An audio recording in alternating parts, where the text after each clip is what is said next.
to today's lecture. Good evening, everybody.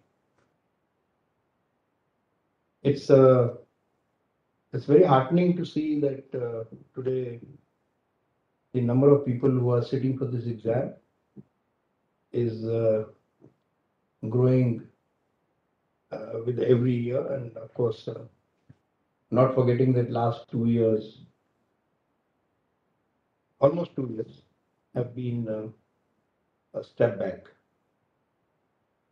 I think all of you who have chosen to sit in this exam are I mean the most important thing is anybody could practice in Supreme Court, we all know. Any advocate can appear in the Supreme Court. But to practice as advocate on record in Supreme Court is, according to me, a unique experience.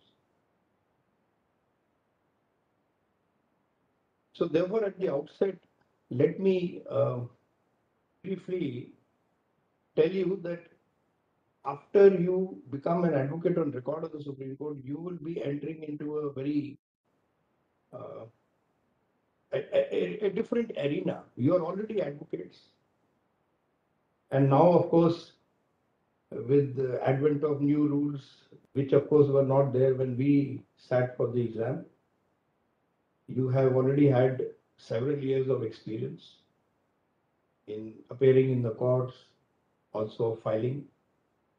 But I must tell you, in the beginning only, that working as an advocate on record in Supreme Court, and perhaps you may know or may not know, that I was an advocate on record of the Supreme Court for about 18 years.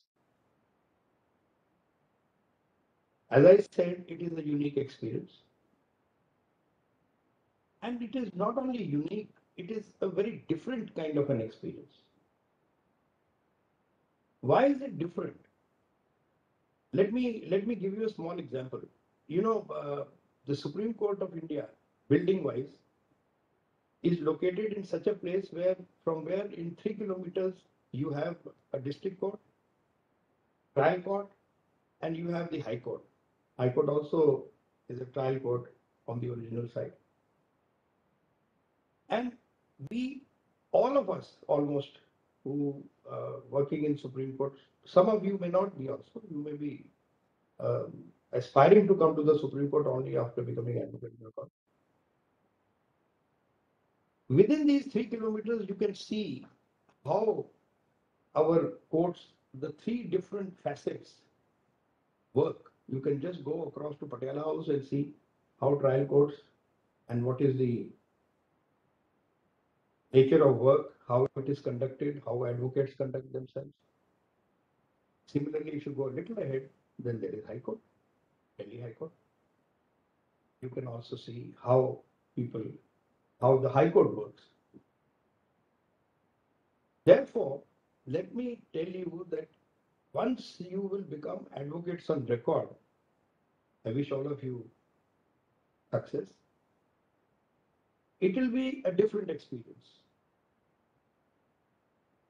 We all aspire to do good work, but to work efficiently as an advocate on record is, as I said, unique experience, but it's also a very challenging experience.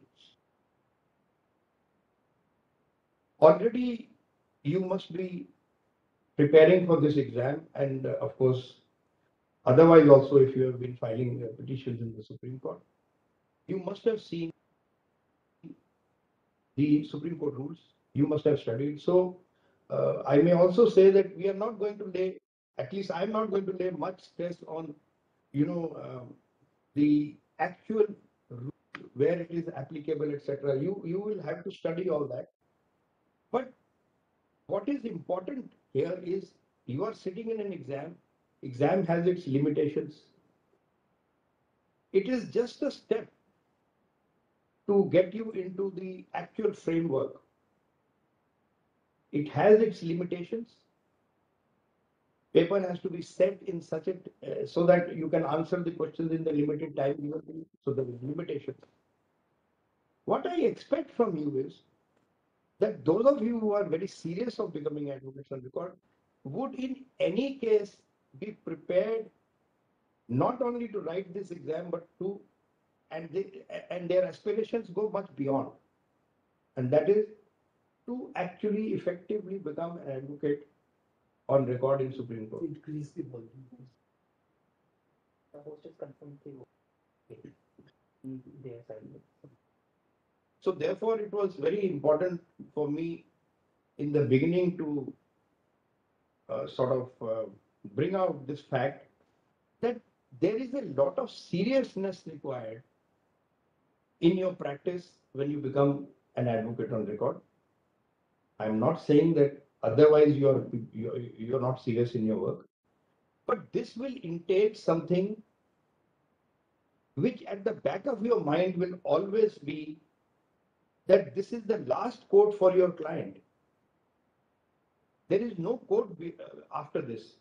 And what petition you choose, what arena you choose for your client to file his petition is going to determine their future. And there is nothing after the Supreme Court.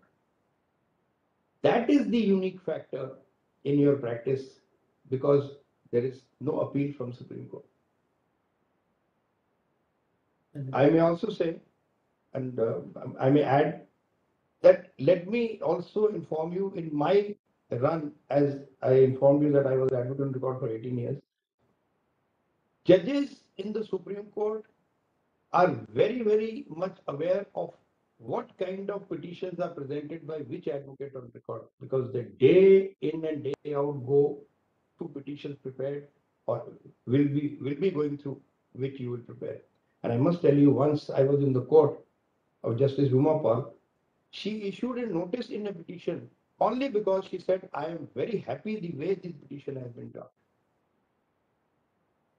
Now coming to the brass tacks, let me at the outset say that working of any court is governed by the jurisdiction conferred on it and the procedure laid down in respect of such court. You must be already aware that there are procedures which you must have already dealt with, like the Code of Civil Procedure, the Criminal Procedure Code, and must also be aware of the inherent powers of the court. That concept, which a court or a tribunal can exercise where there is no rule of law or given matter or procedure. You are aware of the fact that High Court is conferred with the powers for framing procedure, rules, etc. for the trial courts, district courts, subordinate courts. The High Court has both the administrative and judicial powers to do that. And jurisdiction is what grants prima facie ability to the court to entertain a dispute.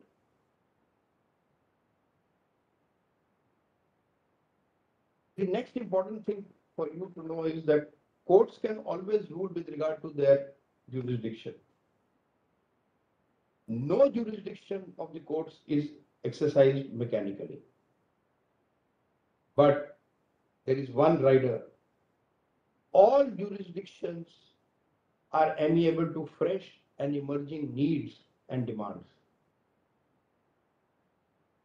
There is always a scope for making innovations, and you will see from the time the Supreme Court has set the rules, the first rules which were framed and the rules which exist today, there is a lot of new things that have been introduced.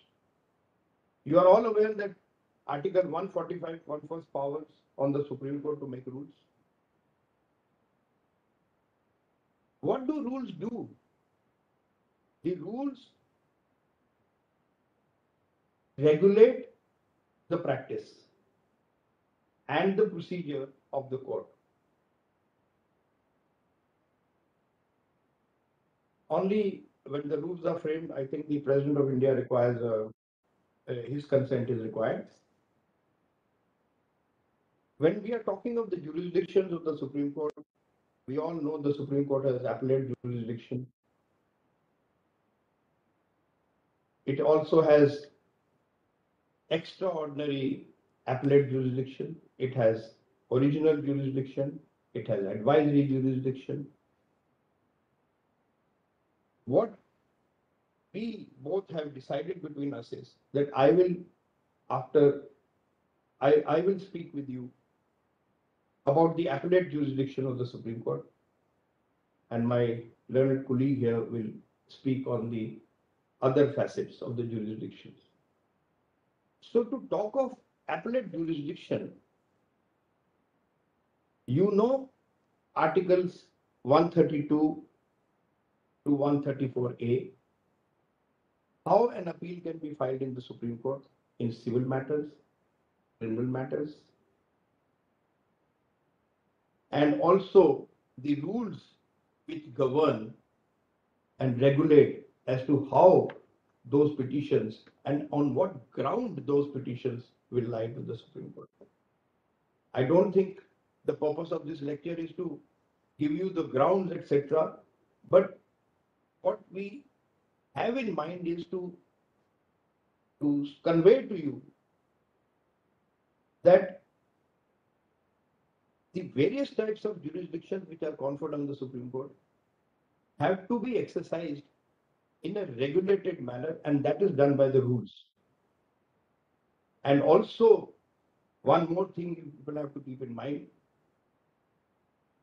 the court of which you are going to become advocates on record has unique and very, very important powers. Article 141 for that matter, appellate power, which carries with it the power to issue directions binding on all the courts. Then Article 142, for doing complete justice, the Supreme Court can pass any order. So these are very, very wide powers of the Supreme Court. And of course, coming to one of the most invoked powers of the Supreme Court, that is Article 136.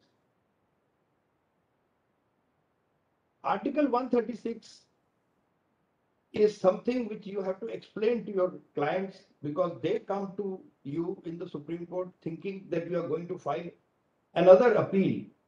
The client may have already exhausted his right of second appeal before the High Court. But when he comes to Supreme Court, he thinks it is just another appeal. Whereas that is not the fact. Special leave petition, in the words which are used in Article 136, itself explain that it is not an ordinary appeal. It is special leave to appeal. And what is the speciality in that appeal? That is for you who will draft and bring it before the court. Substantial questions of law. Not only substantial question of law, but of general public importance. Very, very meaningful words. And you will have to time and again grapple with these, because as I said, and you know, it is the most invoked jurisdiction, and it has almost become a fashion that whenever a person loses in the High Court, he wants to move the Supreme Court. A lot of burden will be cast on you and on your shoulders when you will read the case and find there is really no case made out. And still the client is insisting that you must file. And we have this, phrase that let us take a chance. Let the court decide. And of course, there are experiences and experiences. Courts have also entertained matters which we ourselves feel there is nothing in the matter. Now, there is something which is very, very important that you must also know, that the Supreme Court also has appellate powers which are conferred by certain statutes. So apart from Article 132 to 134A, of course, 134A, you know, by a certificate from the High Court.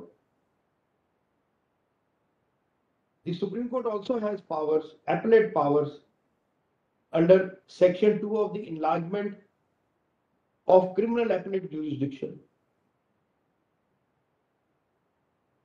And Article 136, you already know, is guided by Rule 21 and Rule 24 of the Supreme Court rules. Then, which is very, very important for you to know, and you will grapple with throughout your career, is the doctrine of merger. Whether the order of the Supreme Court, one word dismissed, is a speaking order or not, or is it a non-speaking order? And when you acquaint yourselves with the law that the court has laid down in this regard, you will be doing a yeoman service in helping the court in deciding the matter. One very important factor that you have to keep in mind is, when you bring a dispute to the Supreme Court, it is an adversarial dispute. But very, very successful advocates are only those who provide a solution. And that solution you can provide within the draft that you present to the court. When I said, Justice Duma Paul said, I am issuing notice in this matter only because the way and manner in which it is drafted, that is the precise point that she had in mind. That look at the way in which it has been presented. Let me shift the gear a little to some other aspects which you will find are unique to Supreme Court. Of course, even the High Courts have power under 226 to entertain public interest litigation. But this is something all of you will be dealing with very extensively in your career. How the filing of the public interest litigation is regulated, because by now a lot of water has flown under the bridge. There was a time when, of course, letters can be entertained by the court. We know it, but the rules have now been specifically framed. And what are the conditions which are laid down for you